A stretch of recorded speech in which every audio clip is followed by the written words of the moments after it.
Aunque informes de inteligencia estadounidense calculaban que les tomaría solo 90 días tener bajo su control a todo el territorio, no fue así y en tiempo récord Talibán se hizo con la capital Kabul y hasta la oficina presidencial.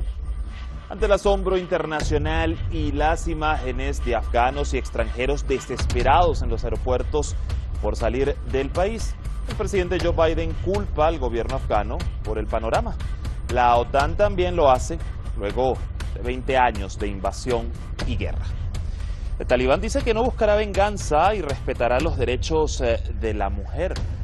¿Qué panorama se vislumbra definitivamente en esta nación? Esto es Detrás de la Razón. Les saluda Dani Pérez Díaz y así iniciamos.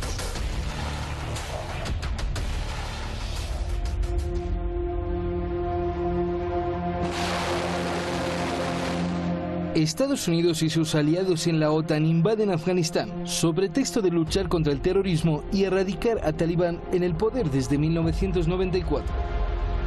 یک نمیتونه که طالبان یا داعش در افغانستان شکست بده تا میخواد که جنگ دیگه هم گسترش پیدا کنه و منافع خود را اینجا به دست بیاره. هر فیره که امریکا بیان مردم مقابل خشم زیاد میشه و ناامنی در افغانستان بسیار زیاد میشه.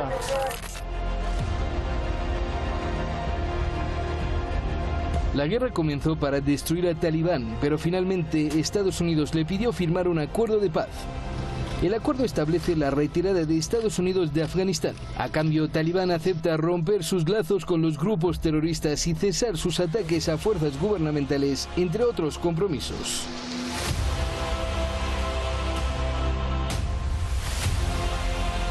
Mientras la violencia sigue en aumento en Afganistán, el presidente de Estados Unidos, Joe Biden, ordena la retirada total de las tropas estadounidenses hasta antes del 31 de agosto.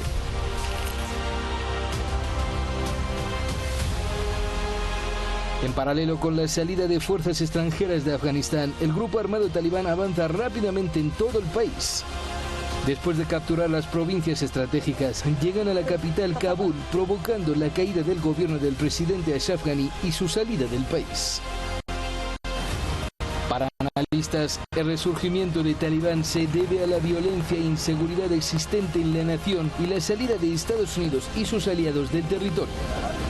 Well, I think that what the US has left behind in Afghanistan is a complete mess, really, because ultimately they're just left, and the regime which they've been backing for 20 years collapsed like a pack of cards. So this is a most extraordinary exit, which represents the ultimate humiliation. No obstante, el presidente de Estados Unidos defiende firmemente su decisión de salir de Afganistán. I stand squarely behind my decision. After 20 years, I've learned the hard way that there was never a good time to withdraw U.S. forces. Our mission in Afghanistan was never supposed to have been nation building. It was never supposed to be creating a unified, centralized democracy.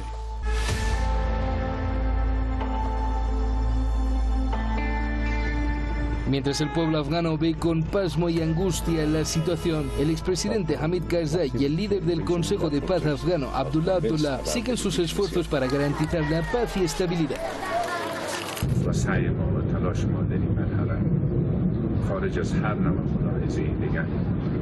آرامش مردم شهر است.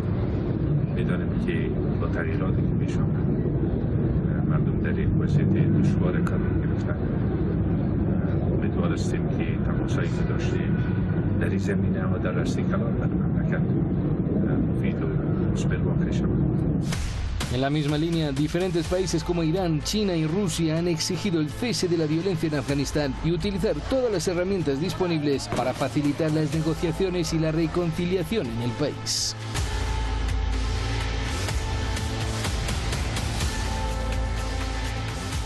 Allí el panorama que veíamos en nuestro paquete informativo resumido en esos minutos, todo lo que ha pasado incluso desde el 2001, cuando Estados Unidos y las tropas extranjeras invadieron Afganistán. Recuerden seguirnos en vivo a través de nuestras redes sociales. En Facebook nos encuentran por Hispan TV y también en YouTube, Nexo Latino Detrás de la Razón, para ver esta y nuestras ediciones anteriores. Vamos a presentar a nuestros analistas para esta jornada.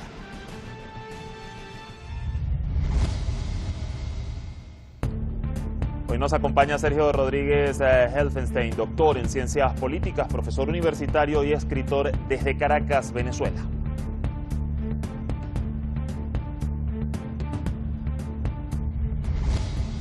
También con nosotros Vicente Montagut, jefe de la sección internacional de Apunt, reportero de guerra, ha cubierto los conflictos en Kosovo, Afganistán, Irak, Israel, Palestina, Líbano y Ucrania, entre otros conflictos. También es Premio Ortega y Gasset 2003.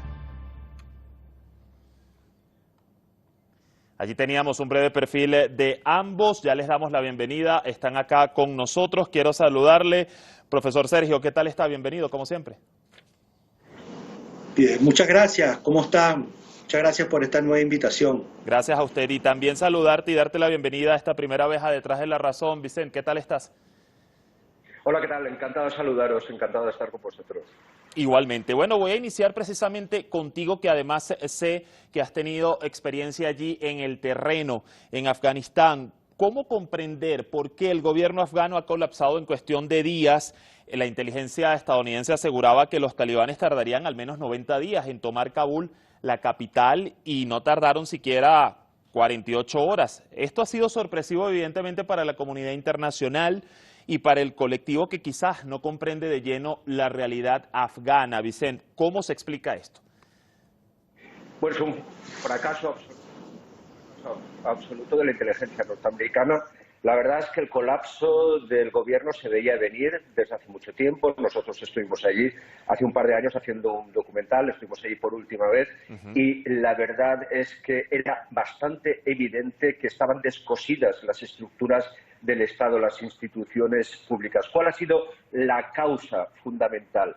Pues que en lugar de exportar la democracia, como se dijo, lo que ha hecho Occidente ha sido financiar a milicias, a grupos armados, para proteger a las tropas extranjeras. Y estas milicias se han convertido en auténticos ejércitos privados, cada uno de ellos con propiedades, con pueblos, con medios de transporte, lo cual ha hecho que recibieran milicias dirigidas por los viejos señores de la guerra de Afganistán, que son quienes se han quedado el dinero enviado por diferentes países del mundo, mientras la inmensa mayoría de la población seguía en la pobreza extrema y seguía oprimida. ¿Qué es lo que ha pasado? Pues que ni siquiera las tropas regulares tenían financiación adecuada, no cobraban los salarios, les faltaba munición, les faltaba tiempo de descanso, eran maltratados, estaban muy desmoralizados después de sufrir muchísimas bajas durante estos años y, claro, así nadie estaría dispuesto a luchar. Yo, desde luego, no lo haría, y eso es lo que ha pasado. A ver, quiero contrastar esto que nos comentas con usted, profesor Sergio, su lectura, su visión también del por qué este tiempo récord en el que cayó el gobierno afgano y pues Talibán se ha hecho del control.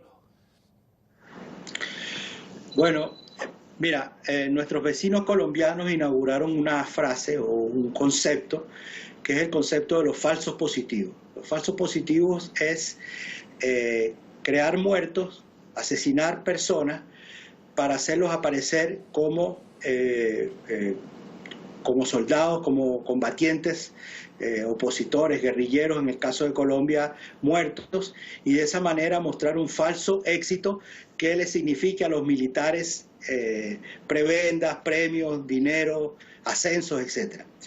Esta doctrina de los falsos positivos es una doctrina que ha permeado el accionar de muchas fuerzas militares agresoras y sobre todo ha permeado a las fuerzas de inteligencia, a las agencias de inteligencia. Las agencias de inteligencia necesitan mostrar resultados, necesitan mostrar éxitos y finalmente lo que hacen es construir falsas verdades que que son transmitidas a sus jefes, son transmitidas a los decisores políticos, que a su vez, valga la redundancia, toman decisiones a partir de supuestos falsos y emiten opiniones públicas a partir de supuestos falsos. Cuando uno escucha lo que dijo el presidente Biden el 8 de julio, cuando dijo que era imposible que se produjera una huida abrupta de Afganistán. Pero cuando uno observa incluso las propias declaraciones del secretario Blinken o del propio secretario general de las Naciones Unidas, el señor Guterres, 3 días antes de la toma de Kabul, o del propio señor Stoltenberg de la OTAN, respecto de que incluso amenazando 2 días antes con una acción militar para estabilizar, entre comillas, la situación en Afganistán, te das cuenta que están hablando, te das cuenta que están opinando sobre la base o de una información falsa, objetivamente con la intención de crear expectativas erróneas, o a partir de información que conscientemente le están entregando, información equivocada que conscientemente le están entregando las agencias de inteligencia como una forma de sobrevivencia de esta. Entonces, esta doctrina de los falsos positivos, hoy, te lo digo yo que vivo en Venezuela y que he visto cómo Estados Unidos y Europa construyen políticas hacia nuestro país a partir de información falsa, que evidentemente no son obtenidas en el terreno o que son fabricadas artificialmente para hacer felices a los decisores en Washington. A ver, Vicente, yo quiero analizar ahora un poco la postura tomada por el gobierno afgano, cómo justificar esa huida como tan rápida por parte del presidente Ashraf Ghani y buena parte de su gobierno en este escenario, cuando apenas hace unos meses, recordemos cuando Joe Biden anunciaba definitivamente el retiro hasta el 11S de las tropas extranjeras, decían que pues ellos podían sostener y mantener la seguridad, la estabilidad de su propio país. Entonces, ¿cómo entender un poco también esta huida, por llamarlo de alguna manera, tan rápida? Sí, es un falso positivo, como decía el compañero de tertulia. Desde luego que no eran capaces de mantener la seguridad y desde luego se ha visto que el presidente se ha marchado sin un ápice de dignidad, sin avisar a nadie, ni siquiera a sus ministros y a sus ministras, abandonando el país y dejándolo a merced de los grupos insurgentes, del grupo insurgente de los talibanes que han acabado ocupando el país. Y ahora pues es la población la que se encuentra en una situación de extrema incertidumbre, ¿no? Por saber qué es lo que viene por delante, si son los mismos talibanes que gobernaron el país desde 1996 hasta 2001 o han aprendido algo de la lección. A mí me parece más probable esta segunda opción, por cuanto en 2001 demostraron quedó demostrado que una de las causas por las que cayó el gobierno talibán era su falta de apoyos internacionales, su falta de alianzas, su falta de aliados.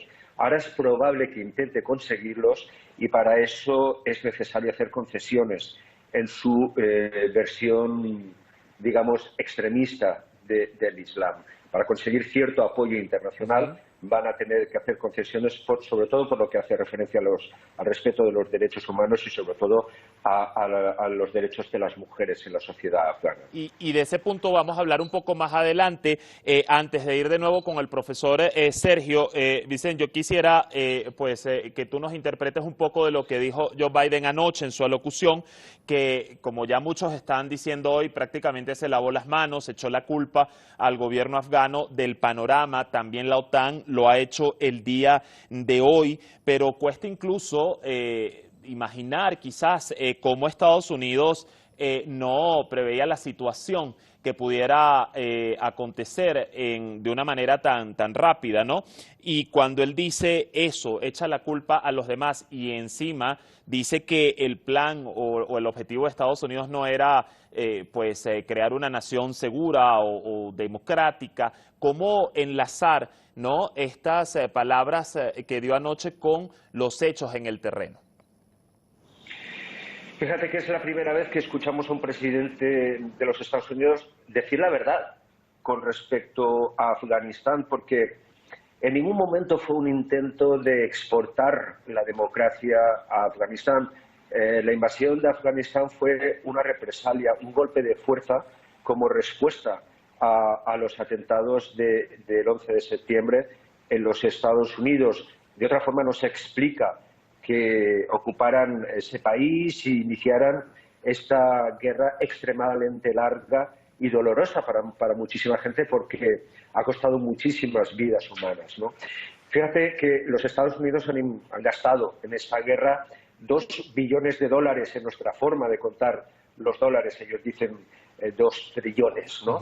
Eso, en nuestra forma de contar las cosas, si dividimos esa cantidad de dinero por 38 millones de habitantes que tiene Afganistán, pues resultaría que cada afgano y cada afgana y cada niño del país podría haber recibido más de $50.000 por cabeza. Esto en Afganistán es más que suficiente para comprar una vivienda, comprar un coche y llevar una vida digna, ¿no? Con lo cual hubiéramos alejado al país de la insurgencia, al país completo durante muchos años, y hubiéramos conseguido estabilizar el país. Eso no ha ocurrido. Han ganado los de siempre, han ganado los fabricantes de armas y, de paso, una clase política afgana corrupta, una sucesión de gobiernos títeres y los señores de la guerra de siempre, que se han enriquecido mientras la inmensa mayoría de la población sufría. Fíjate que Afganistán era más peligroso hace 2 años, que fue la última vez que estuve yo allí, que en los años anteriores, incluso que durante la guerra. Esto porque era así, porque había un montón de gente armada, sin ingresos, y que se dedicaba básicamente a la delincuencia o se unía a la insurgencia a cambio de dinero. ¿Cuál es la clave? Otra de las claves de la victoria de los talibanes en Afganistán, pues que llegan ofreciendo, garantizando seguridad, aunque sea de una forma muy extrema, en un país donde no se podía vivir, donde no se podía caminar por la calle. Nosotros la última vez hemos grabado muchas veces en Afganistán por las calles con total normalidad, y estas últimas veces incluso en Kabul y por descontado en las provincias, pues había que llevar un perfil muy bajo, ir disfrazado, grabar poquito, moverse rápido, porque era un país realmente peligroso. Y esto es otra de las claves. Los afganos quieren seguridad y los talibanes han llegado ofreciendo seguridad. Veremos cuál es el recorrido de este cambio de gobierno, de este cambio de régimen, pero desde luego ya los hemos visto durante los últimos días, de los dos últimos días, pues deteniendo a saqueadores por la calle, y desde luego su sistema de justicia extremadamente duro puede disuadir a estos delincuentes en la calle, ¿no? Hablando precisamente y perfilando de cómo podría ser ese gobierno de Talibán, profesor Sergio, muchos, sobre todo desde la prensa occidental, pues durante estos días han rememorado al Talibán de la década de los 90, del 96 al 2001 específicamente, pero hoy bien sabemos que el panorama regional incluso es diferente. ¿Qué se puede perfilar para el país bajo un gobierno, bajo un control de Talibán? Y en este mismo sentido preguntarle, profesor Sergio, que me responda esa hipótesis de la que algunos hablan por allí en medios y en redes sociales sobre que pudo haber sido un acuerdo tripartito detrás del telón entre el gobierno afgano, Estados Unidos y el propio Talibán. ¿Qué hay de eso? Mira, tratándose de Estados Unidos y de la CIA, cualquier cosa es posible. En todo caso, aquí hay una negociación que no es nueva. Incluso la negociación, el acercamiento se produjo ya desde el gobierno de Obama, que constató ya que no podría haber una victoria militar, y empezó a acercarse al Talibán en la búsqueda de dialogar, más allá de que esto se pudo concretar durante el gobierno del presidente Trump. La forma tan descarnada como el presidente Biden ha dado una opinión respecto a lo ocurrido desde su perspectiva, en el sentido de que gastamos $1 billón, entrenamos 300.000 militares y ellos no quieren o no quieren defenderse. Es la expresión más clara de su derrota. Eso es decir, gastamos una cantidad de dinero para hacer algo que quisimos y no pudimos. Ha sido mucho más patente la declaración que ha hecho la canciller Merkel y el ministro de Relaciones Exteriores de Alemania, que han dicho claramente que es el peor fracaso de la historia de la OTAN y es una derrota para Occidente, dijo la señora Merkel. Entonces, en este sentido, las hipótesis que puede haber respecto de lo ocurrido pueden ser variadas. Pero también hay que decir que comparto con Vicente que sin poder saber qué es lo que va a prevalecer, porque lo que está claro es que tampoco el talibán es un movimiento homogéneo. Y el talibán de ahora, hoy son líderes jóvenes, que han emergido en estos últimos años, con una visión mucho más, entre comillas, moderna del mundo, y que en ese sentido hay cosas que son evidentes. Estuvieron con una delegación el 7 de julio en Moscú, estuvieron el 27 de julio en Beijing, fueron recibidos por los cancilleres. Los cancilleres de estos países no reciben a grupos terroristas desarmados, ni tampoco lo hacen público. Y sin embargo fueron recepciones de alto nivel en que se negociaron elementos de carácter político. Y también tengo entendido, aunque no tengo la fecha, pero tengo entendido que han estado en Teherán también negociando con el gobierno de Irán respecto de su política en el futuro. Ahora, que hay residuos de grupos terroristas en Afganistán, por supuesto que hay residuos de ISIS, hay residuos de Al-Qaeda, y que hay sectores del talibán que quieran o deseen mantener una buena relación con estos grupos terroristas, claro que lo hay, pero no parece ser el grupo dentro del talibán que está hegemonizando el proceso que ahora comienza. Yo creo que estas manifestaciones que se han hecho y que también se han expresado con cosas concretas, como por ejemplo ir a la televisión y decir nosotros garantizamos la seguridad, le quitamos las armas a los que no la necesiten, pero la seguridad, las personas que están a cargo de la seguridad pueden continuar armados. El hecho que hayan hecho un llamado a los funcionarios de gobierno para que regresen, el hecho que hayan dilatado su entrada a Kabul para permitir precisamente que remanentes del gobierno y los diplomáticos que quisieran salir del país lo pudieran hacer. Los llamados persistentes a que no haya matanzas ni haya asesinatos en la ocupación de las ciudades muestran un talante distinto, dan una señal distinta que tenemos que observarla. Ahora, por supuesto, va a haber que observar cuánta capacidad y cuánta voluntad tiene este gobierno efectivamente de luchar contra estos remanentes de grupos terroristas que evidentemente van a tratar de afectar la relación con Irán, la relación con China y la relación con los vecinos del norte, que son países aliados de Rusia. ¿Qué concesiones quizás vaya a haber allí? Ya me queda menos de un minuto para cerrar, Vicente, pero no quiero despedir sin antes que me cuentes, que me digas, y esto lo sabes tú mejor que nadie, en una sociedad tan multiétnica, tan pues tribal mayoritariamente que tiene Afganistán, ¿crees que podría Talibán gobernar con la participación de muchas de estas facciones o tribus presentes allí para poder quizás estabilizarse, conseguir la paz? Y con eso cerramos. Es lo más difícil. Los talibanes son buenos en la guerra de guerrillas y no tan buenos en el gobierno. Por tanto, ese es el reto. Ahora empieza el test de verdad para ellos. Ver si de verdad son capaces de satisfacer las necesidades de la gente. Pero quisiera aprovechar este minuto que me queda para subrayar una cuestión que habéis comentado anteriormente. Esto es una derrota absolutamente sin paliativos de los Estados Unidos, que ha invertido 2 décadas en la invasión de un país lejano como Afganistán, la segunda derrota consecutiva de los Estados Unidos, que también salió muy mal parado de Irak. Una derrota de la OTAN, esta era su primera misión conjunta en el extranjero, y una derrota también de Europa, que ha sido incapaz de coordinar una respuesta humanitaria y ahora solamente parece preocupada de impedir la llegada de personas refugiadas. Definitivamente vamos a seguir el foco de análisis sobre Afganistán. Les quiero agradecer a ambos y espero volverlos a tener acá en un próximo Detrás de la Razón sobre el tema. Gracias, Vicente. Gracias, profesor Sergio. Hasta una próxima oportunidad. Hacia el panorama, ya lo escuchábamos, mañana nosotros vamos a continuar colocando ese foco de análisis en Afganistán y todo lo que venga de aquí en más. Gracias por su sintonía, por sus mensajes, cuídense mucho y nos vemos mañana por Instante.